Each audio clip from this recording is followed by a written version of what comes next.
Утрински стихови од Библијата. 17 ноември. Тој ќе те држи за рака. Јас, Господ, те повикав во правда. Те зедов цврсто за рака. Те вообличив и те поставив за завет на народот и за светлина на племињата. Исаија 42:6.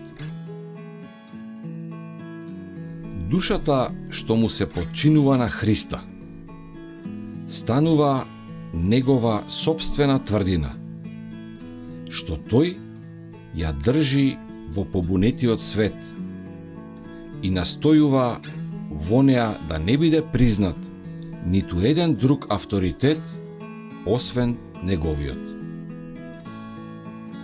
Душата, која на тој начин е чувана во собственост од страна на небесните сили, е непробојна за нападите на сатаната. Живејте во контакт со живиот Христос и тој ќе ве држи цврсто, со рака која никогаш нема да ве пушти.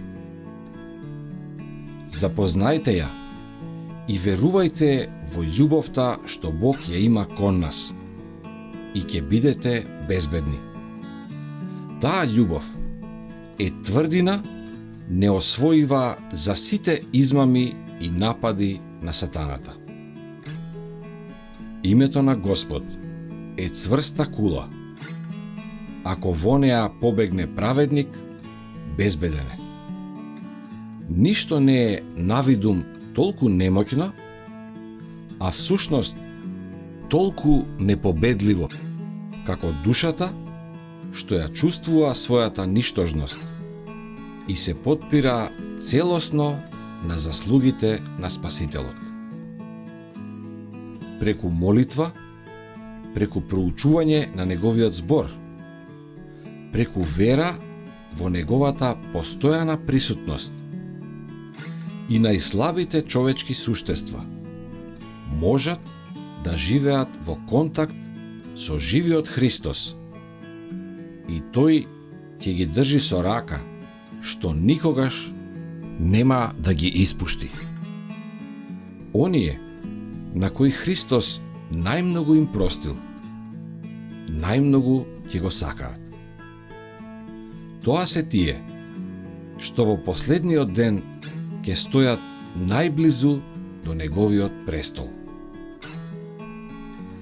Ангелите на славата ја наоѓаат својата радост во давањето љубов и неуморно бдеење над душите што се паднати и несвети. Небесните суштества ги освојуваат срцата на луѓето. Тие во овој темен свет носат светлина од небесните дворови.